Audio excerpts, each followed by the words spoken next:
làm còi ngạ sau hương giang của các cõi thiên đàng, cụ vẽ họa say bong là rốc bong quốc hà này, cao clau nó span, ra tọa tầng ca này hương bình quay to còi tiếng Anh.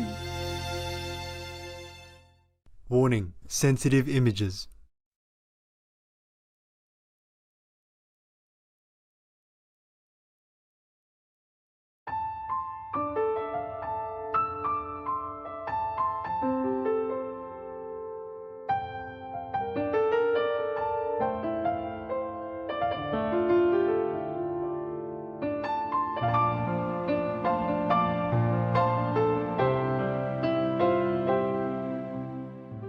I'm worried about Europe, not just Ukraine. That's why I say NATO has to come in with force to flush Russian soldiers out because they don't belong there. They don't belong in Europe. Yeah, that's right. That's right. No, they took Crimea just like that, just also by bombing and frightening people.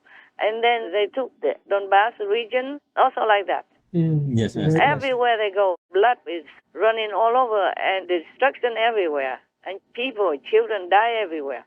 Yes, Master. They are soulless. Otherwise, they could not have the heart to do all this to an innocent country, their neighbor. Yes, Master. There is no excuse, nothing. Everywhere they went is like that. So NATO better stop it. And if NATO doesn't have any guts to do it, then Europe and other countries have to get together and help Ukraine. I mean, practically, totally, with not just weapons, but also with force, with their own soldiers, expertise and everything. Yes. They are pledging to continue to help Ukraine despite fatigue. But still, the weapons don't always come on time. Yes, that's true. And recently there's some delay on purpose. I don't know what happened or why. And the longer the war continues without enough weapons and power, the more Ukrainians will die. Yes, that's right. More Ukrainian soldiers will die, and they probably will be fatigued also. And on top of that, NATO has to predict something, saying something negative, like, oh, the war with Russia will be for a long, long, long time, a long haul. Yes, Master. And because of that, it could affect the morale of the Ukrainian soldiers as well. Yes, true. Then they will feel, oh my God, it's a long time, so they don't feel like it. They thought, oh, it's quick, and we use all of our force and our might, our hearts to push the Russians out of our country. But now it feels like it's a long, long time. The war will last longer. Yes, Master. The way the NATO chief says, it feels like a long time, forever. That's right. Yes. Why does his mouth have to always say things that are not conducive to help the Ukrainian people? That's right. Yes. That's true. So I'm not sure if NATO ever will go into Ukraine and help them truly, totally, practically, Yes, Master. unless America takes the initiative, takes the lead role, and decides that they should go in to help Ukraine with force, with soldiers as well. Yes, Master. And with all kinds of things like no-fly zone, which would be more helpful, and better equipment, Oh, yes. Yes. all kinds of things. My God, nobody wants war. But this war, if they don't fight, they will be done. Yes, Master. Because Ukraine is in Europe. All the European countries are around Ukraine. Yes. That's If right. Ukraine's lost, then Russia will continue. Yes. Because Russia will use Ukraine's property, bases, and equipment or food to continue to fight. Yes, that's right. At the moment, they still have a reserve of money because Russia has prepared this for many years already. Because they know they will be sanctioned or be punished by the West. So Putin has prepared a backup. Oh, Yes, Master. yes. So they befriended many other countries, and now these countries are buying their oil and gas as well.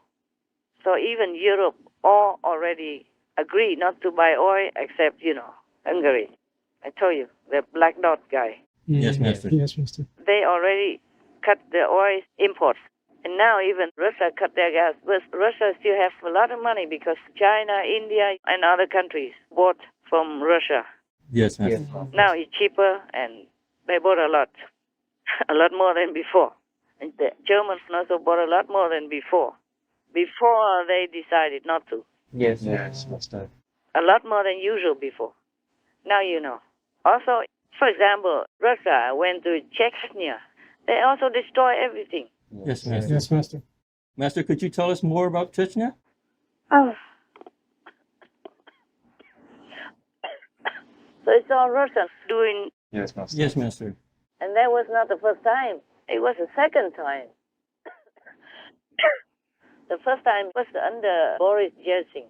The second time, at that time, the prime minister was Vladimir Putin. Yes, Master. He wasn't president, he was prime minister the second time.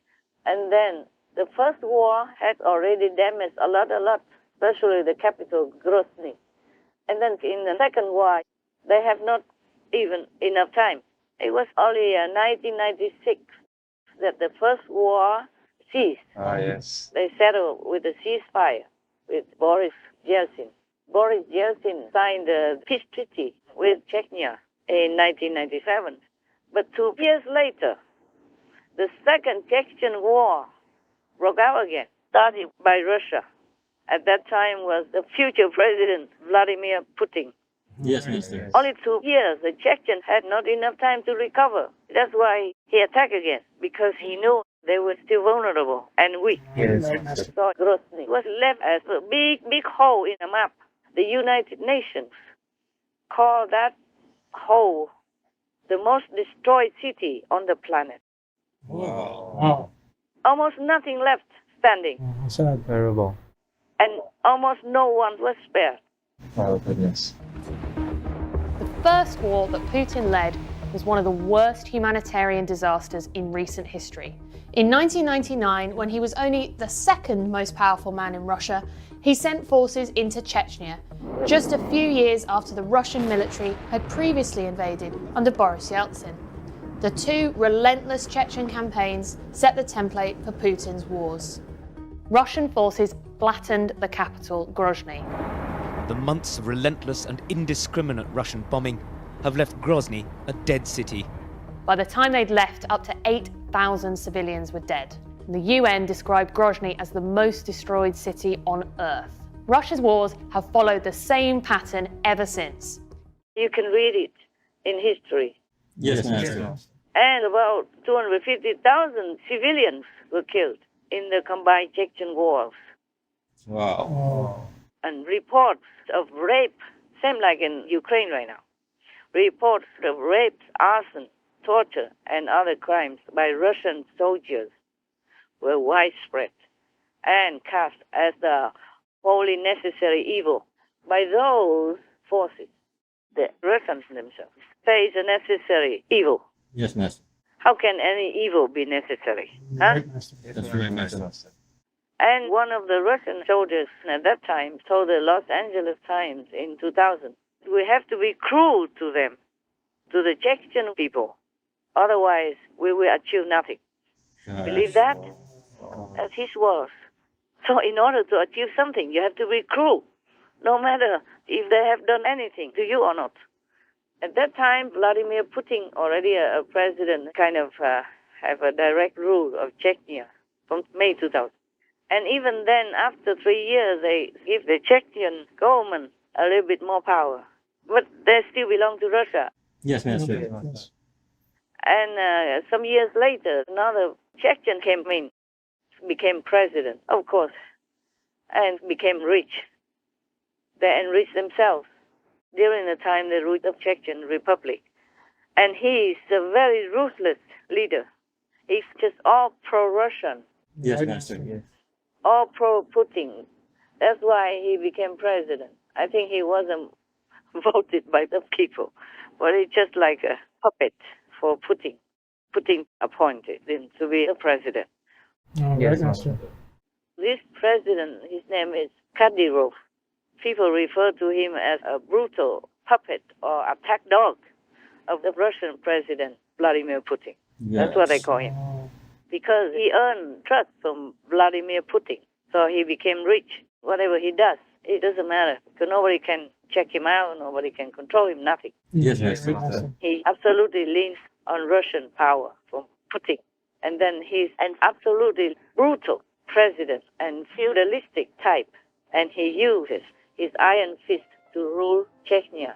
Thanks to Vladimir Putin, thanks to Russia. Yes.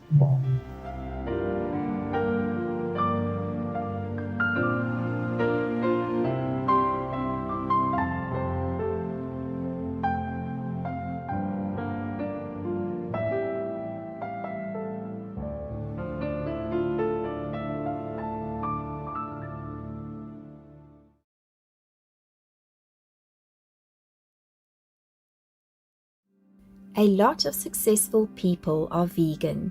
I got inspired actually by Novak Djokovic, so it was something I tried and it worked for me. I don't think I'll ever go back to eating anything else, so I am a proud vegan. Bernard Tomic, vegan.